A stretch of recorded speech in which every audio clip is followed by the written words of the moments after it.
রাষ্ট্র গঠন করার কারণটা কি? একসময় রাষ্ট্র ছিল না, পলিটিক্যাল সায়েন্সের ভাষায়, রাষ্ট্রবিজ্ঞানের ভাষায় একসময় রাষ্ট্র ছিল না। সমাজপতিরা, যারা সমাজের মধ্যে জালেম ছিল, এরা জনগণকে জুলুম করত, তাদের প্রতিশোধ গ্রহণ করার মতো ক্ষমতা তাদের ছিল না। ধরে নেন আজকে দুর্গাভাষা ইউনিয়নের বা বাজারের একটা বড় ব্যবসায়ীর নিরিবিলি, ধরে নেন এক হিন্দু সংখ্যালঘু বলতে চাই না, সে দেশের নাগরিক, ধরে নেন যেটা আমরা বলি আর কি পরিচয়ের জন্য, একজন হিন্দু বড় ব্যবসায়ীর যদি দোকান বা ব্যবসা প্রতিষ্ঠানকেও দখল করে, সে তো দুর্বল মানুষ, সে উদ্ধার করবে কীভাবে বলেন তো? সে তো পারতেছে না। এখন স্টেটের কাজটা কি, রাষ্ট্রের কাজটা কি? রাষ্ট্র কেন সৃষ্টি হয়েছিল? রাষ্ট্র বলে যে তোমার পক্ষে আমি আসি, তোমার দুর্বল ব্যক্তির পক্ষে আমি আসি, তোমার কোনো টেনশন নাই। অন্যায়ভাবে তোমার দোকান দখল করছে, আমি রাষ্ট্র শক্তি প্রয়োগ করে তোমার দোকান তোমার কাছে ফিরিয়ে দেব, এর নাম রাষ্ট্র। স্টেটের কাজটা কি? একজন দুর্বল মানুষের একজন থাপ্পড় দিছে এক গুন্ডা মাস্তান, তার প্রতিশোধ নেওয়ার ক্ষমতা ওই ব্যক্তির নাই। রাষ্ট্র কি বলে? তোমার কোনো টেনশন নাই, ওর জব আমি দেব। একজন ব্যক্তি ক্ষুধার্ত, সে কামাই করতে পারে না, রাষ্ট্রের কাজটা কি? রাষ্ট্র বলে তুমি কামাই করতে পারো না, তোমার ক্ষুধা নিবারণের দায়িত্ব আমার, তোমার ক্ষুধা নিবারণ আমি করব। একজন ব্যক্তি বস্ত্রহীন, সে জামা ক্রয় করবে, পোশাক ক্রয় করবে, সেই শক্তি তার মধ্যে নাই। রাষ্ট্র কি বলে? তোমার কোনো টেনশন নাই, তোমার পোশাকের ব্যবস্থা আমি করব। এক ব্যক্তি রোগাক্রান্ত, চিকিৎসার পয়সা তার মধ্যে নাই, রাষ্ট্র কি বলে? তোমার কোনো টেনশন নাই, চিকিৎসার ব্যবস্থা আমি করব। রাষ্ট্র কি বলে? তুমি দরজা খোলা রেখে ঘুমাবা, এই যে আমার নিরাপত্তা বাহিনী পুলিশরা তোমার নিরাপত্তার দায়িত্ব প্রদান করবে, তোমার কোনো টেনশন নেই। রাষ্ট্র কি জিনিস? আজকে এখানে এসছি, গাড়ি চালানো যায় না, রাস্তা ভাঙ্গা, রাষ্ট্র কি বলে? তুমি ভালো মতো যেন চলতে পারো, আমি রাস্তা নির্মাণ করে দেবো, সেই দায়িত্ব আমার, তোমার কোনো টেনশন নাই। আসলে রাষ্ট্র সম্পর্কে আমরা বুঝেই না। বড় সমস্যা, আমাদের দেশের 98% রাজনীতি করে, রাজনীতি সম্পর্কেই বুঝে না। এমনকি আপনি দেখবেন বিএনপি যারা করে, বিএনপি শব্দের অর্থ তারা জানে না, বিএনপির ম্যানিফেস্টো কি, নীতিমালা কি জানে না, আসলেও জানে না। একজন ব্যক্তি আওয়ামী লীগ করে, যদি প্রশ্ন করেন আওয়ামী লীগ শব্দের আরবি না ফার্সি না বাংলা, সে ব্যক্তি জানিই না। আওয়ামী লীগের মূল নীতি ও আদর্শ কি সে জানিই না। আসলে আমাদের মূল সমস্যা হলো না জানা। রাষ্ট্রের কাজটা কি? যেমন তোমার সন্তান মেধাবী, কিন্তু অর্থের অভাবে উচ্চশিক্ষা শিক্ষিত হতে পারছে না, রাষ্ট্র কি বলে? তোমার মেধাবী ছাত্রকে, তোমার সন্তানকে উচ্চশিক্ষা শিক্ষিত করার দায়িত্ব আমার, তোমার কোনো টেনশন নাই। কি বলে? ঠিক না? এর নাম রাষ্ট্র। রাষ্ট্র কি বলে? তুমি মিথ্যা মামলায় পড়েছ, আমি অ্যাটর্নি জেনারেল, আমি রাষ্ট্র। অ্যাটর্নি জেনারেলের কাজটা কি? সে তো দুর্বল মানুষের, রাষ্ট্রের পক্ষে না ভাই। তার কাজটা হলো তোমার উকিল দেওয়ার মতো পয়সা নাই, আমি রাষ্ট্র, আমি নিজে উকিল দিয়ে তোমাকে কেস থেকে খালাস করার দায়িত্ব গ্রহণ করলাম। তুমি গৃহহীন, তোমার ঘর নাই, তোমাকে ঘরের ব্যবস্থা আমি করো, এইটার নাম রাষ্ট্র না ভাই? কি আমি যে কথা বলছি এইটা তো রাষ্ট্রের দায়িত্ব, এটা কি কথা ঠিক না? কিন্তু আমরা কি করি, যারা রাষ্ট্র পরিচালনার দায়িত্ব নেই, এরা জনগণের সেবক হই না, বরং ভক্ষক হই। রক্ষক না হয়ে ভক্ষক হই, উল্টায় গেছে। যেখানে রাষ্ট্রের কাজটা ছিল জুলুম মুক্ত একটা সমাজকে উপহার দেওয়া, সেখানে এখন রাষ্ট্রের কাজটা কি? যে তুমি ক্ষমতায় নাই, কেউ ঘুমাতে পারে না। এই যে দেখেন আওয়ামী লীগের হাজারো মানুষ আছে যারা আসলে দুর্নীতির সাথে জড়িত ছিল না, এরকম কি আওয়ামী লীগের মধ্যে কেউ নাই? হ্যাঁ, ভদ্রলোক কি একজনও নাই? কিন্তু আওয়ামী লীগ করার কারণে কেউ ঘুমাতে পারে না। কি কথা কয় না? আবার বিএনপির মধ্যে কি ভালো লোক ছিল না? দেখা যায় যে ক্ষমতায় না থাকার কারণে কেউ ঘুমাতে পারে না। এর নাম রাষ্ট্র না।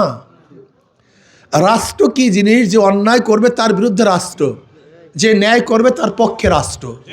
কিন্তু আমরা কি করি? ক্ষমতার জন্য, এখন আমি ক্ষমতায়, তোমরা সবাই ভাগো, এখন যত চাঁদা সব আমার।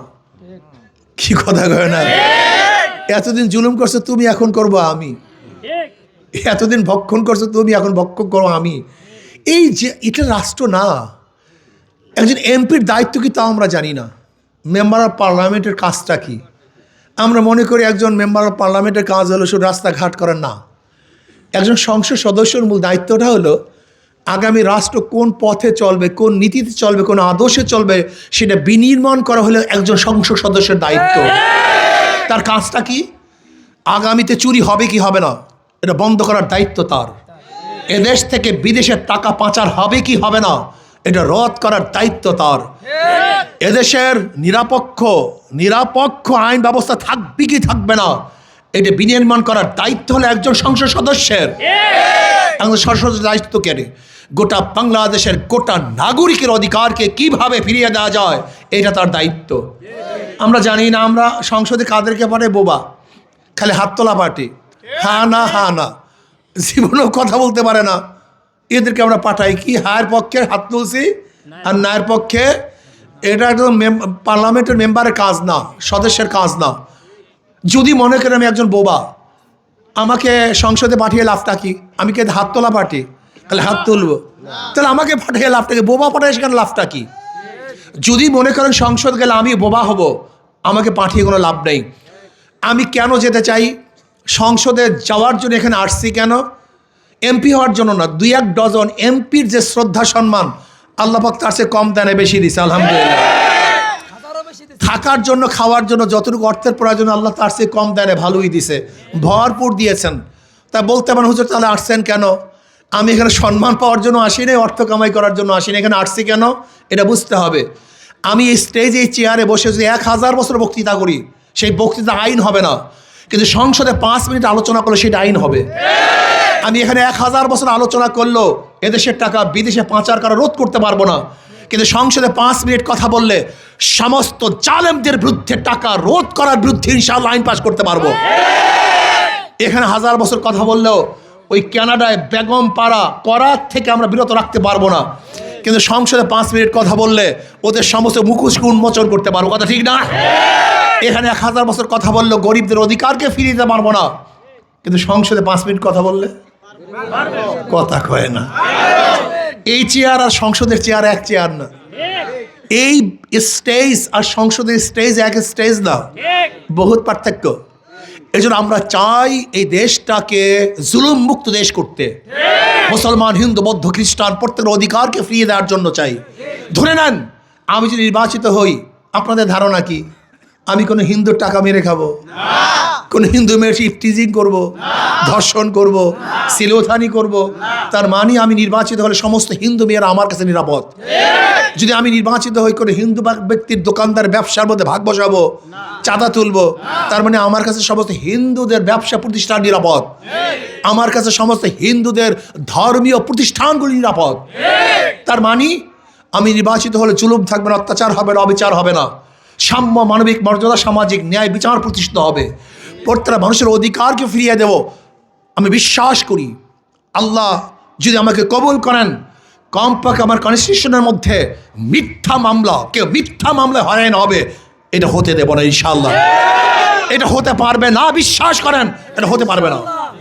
কোনো মায়ের বুক খালি হবে না, কোন স্ত্রী বিধবা হবে না ইনশাআল্লাহ, কোনো বাচ্চা এতিম হবে না ইনশাআল্লাহ।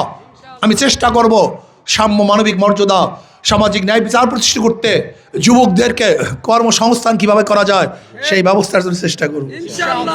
আমার মা বোনদের ইজ্জত আবরুকে রক্ষা করার জন্য চেষ্টা করব। খাস করে আমি আমার বাখেরগঞ্জ বাবাদেরকে বলবো, ওদেরকে বারবার নির্বাচিত করেছেন, ওরা কি করেছে আপনারা দেখেছেন, ওরা কি করতে পারে তাও আপনারা জানেন, কিন্তু আমাকে একবারও দেখেন নাই। কিন্তু যদি মনে করেন এই বাংলাদেশটাকে জুলুম মুক্ত দেশ করার জন্য, অন্যায় অবিচারকে চিরতরে রোধ করার জন্য, দুর্নীতিকে চিরতরে কবর রচনা করার জন্য যদি আপনারা সবাই চান, তাহলে আসুন। এই কাজ শুধু আমার না, এই কাজ আমাদের সবার। এই দায়িত্ব আমার না, এই দায়িত্ব আমাদের সবার। মুসলমান, হিন্দু, বৌদ্ধ, খ্রিস্টান, মুরব্বী, যুবক, পুরুষ, মহিলা সবার দায়িত্ব। এই কাজ শুধু আমার না, এই কাজ আমাদের সবার। এটা আমার দায়িত্ব না। এ দেশকে বিনির্মাণ করার দায়িত্ব শুধু আমার না, এ দায়িত্ব আমাদের সবার। কাজে যদি আমার কথার আস্থা থাকে যে আমি গরিবদের টাকা মারবো না, জুলুম করবো না, অত্যাচার করবো, চাঁদাবাজি করবো না, যদি আমার কথার আস্থা থাকে, আমি অনুরোধ করব, একটা বার চেষ্টা করুন, একটা বার ঝাঁপিয়ে পড়ুন। ইনশাআল্লাহ যদি আমার পক্ষে, হাত পাকার পক্ষে আপনারা নামেন, আপনাদের মুখে কালি লেপন হবে না, ইনশাআল্লাহ লজ্জিত হবেন না যে আহা করলাম কি হইল, হবে না। আপনাদের হাসি আরো বাড়বে, সুখ শান্তি আরো বাড়বে, আনন্দ খুশি আরো বাড়তে থাকবে, কমবে না ইনশাআল্লাহ। গরিবরা বুঝেই না আমরা ওদের আপন, সবচেয়ে ওরা বুঝতেই চায় না। সবচেয়ে বড় সমস্যা এই, যাদের শরীরের মধ্যে হারামের রক্ত নাই, যার বাবার শরীরের মধ্যে হারামের রক্ত নাই, যার দাদার শরীরের মধ্যে হারামের রক্ত নাই, তারাই পারে হারাম মুক্ত, সন্ত্রাস মুক্ত, দুর্নীতি মুক্ত দেশ করতে। অন্য কেউ পারবে না, সম্ভব না।